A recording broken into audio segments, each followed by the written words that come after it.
jaminan sosial kepada masyarakat.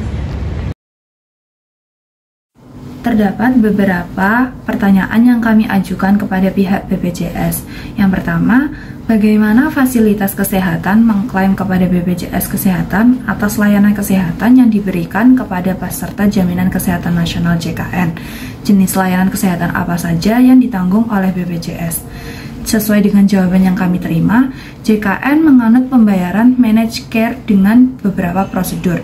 Yang pertama, peserta JKN berobat ke fasilitas kesehatan tingkat pertama atau biasa disebut dengan FKTP. Apabila dibutuhkan, peserta dapat dirujuk ke fasilitas kesehatan rujukan tingkat lanjutan atau FKRTL sesuai dengan prosedur dan indikasi medis peserta. Peserta akan mendapatkan layanan kesehatan hingga tuntas. FKRTL dapat menagih klaim atas pelayanan yang sudah diberikan kepada BPJS Kesehatan. BPJS Kesehatan akan memverifikasi kepada administrasi dan kesesuaian pemberian layanan kesehatan dengan tarif Indonesian Case Based Group dan Formularium Nasional. Terdapat 3 layanan yang ditangguh oleh BPJS. Yang pertama ada promotif dan preventatif. Di sini program ini melibatkan edukasi kepada masyarakat melalui kampanye, imunisasi, pemeriksaan kesehatan rutin, dan beberapa tindakan lainnya. Kemudian yang kedua ada kuratif. Kuratif ini pengobatan bagi peserta yang sakit, meliputi diagnosis, perawatan medis, rawat inap, tindakan bedah, dan pengobatan lainnya. Kemudian yang ketiga ada rehabilitatif. Rehabilitatif ini kebutuhan pemulihan pasca penyakit atau cedera berupa terapi fisik, rehabilitasi pasca operasi, atau terapi okupasi yang bertujuan untuk memaksimalkan pemulihan fungsi tubuh dan membantu peserta kembali menjalani kehidupan sehari-hari. Kemudian pertanyaan kami yang kedua, menurut Anda dalam proses klaim atau pengaduan peserta pada BPJS, masalah apa yang biasanya muncul?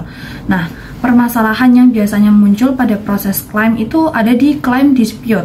Kalau permasalahan yang muncul di peserta, biasanya terdapat pengaduan mengenai antrian BPJS. Kemudian pertanyaan yang ketiga berkaitan dengan spanduk yang berada di depan kantor terkait dengan larangan pemberian dan penerimaan hadiah, bingkisan, dana kepada seluruh jajaran BPJS Kesehatan. Pertanyaan kami, tindakan yang dilakukan apabila ada yang menerima hadiah tersebut. Sesuai dengan jawaban yang diberikan, terdapat 3 treatment gratifikasi. Yang pertama, diterima dan tidak wajib dilaporkan. Yang kedua, diterima dan wajib dilaporkan. Yang ketiga, ditolak dan dilaporkan. Untuk lebih detailnya dapat dilihat di Undang-Undang Nomor 20 Tahun 2001. Kemudian pertanyaan kami yang terakhir, apakah terdapat program baru yang akan dijalankan oleh BPJS untuk meningkatkan kualitas pelayanannya? Nah, di tahun 2024, BPJS Kesehatan sedang menggalakkan transformasi digital di setiap lini pelayanannya. Terima kasih atas waktu yang telah diluangkan. Sebelumnya mohon maaf, ini saya bicara dengan kakak siapa? Aku Jinan. Oke, dan kakak Jinan. Menurut kakak ya, dengan adanya program BPJS nih, program ini membantu kakak dalam mendapatkan layanan kesehatan nggak sih? Kalau menurut aku pribadi, kalau ditanya tentang BPJS itu kan Badan Pemberian Jaminan Sosial yang fungsinya itu untuk membantu masyarakat untuk mendapatkan layanan kesehatan. Nah, kalau secara pribadi itu adalah dari BPJS ini tuh akan sangat membantu masyarakat, khususnya masyarakat yang terbelakang dan yang sebelumnya itu tidak bisa merasakan yang namanya obat atau fasilitas kesehatan lainnya gitu. Jadi menurut aku pribadi sih, adanya BPJS ini emang udah sangat membantu masyarakat sekali. Ya, jadi menurut kakak Kena nih, dengan program ini sangat membantu ya. Mungkin kakak bisa memberikan saran agar program BPJS ini kedepannya bisa lebih baik lagi. Kalau misalnya saran sebenarnya juga cukup banyak, walaupun emang BPJS ini sangat membantu, tapi plus minusnya tuh banyak, dan menurut aku juga minusnya juga masih amat sangat banyak ya. Contohnya tuh kayak mulai dari antrian yang panjang, juga prioritas gitu kan. Nah, kalau saran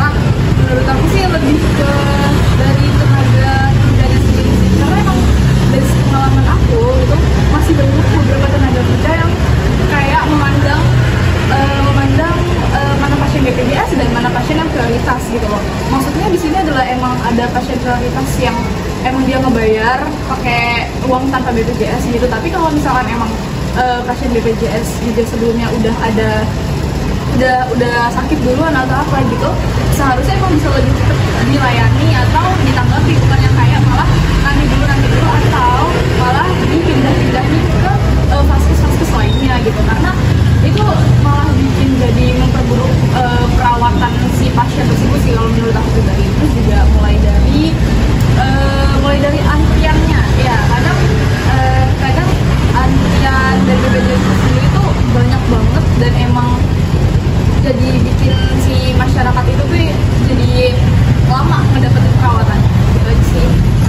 Sarannya bagus banget sih, semoga saran yang diberikan Kak Kinan ini bisa menjadi evaluasi untuk pihak BPJS-nya sendiri ya. Sebenarnya terima kasih banyak ya Kak. Oke, selamat siang Pak. Sebelumnya dengan Bapak siapa? Oh, Bapak Wahyudi. Jadi saya di sini ingin bertanya Pak, apakah Bapak pengguna BPJS? Iya.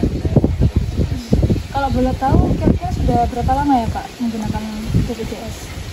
Ya belum tahu ya, karena ini BPJS program dari pemerintah. Tahunya ya kemarin waktu di rumah sakit, waktu sakit itu ternyata waktu dicek itu lewat NIK itu ternyata punya BPJS. Katanya sih dari program pemerintah.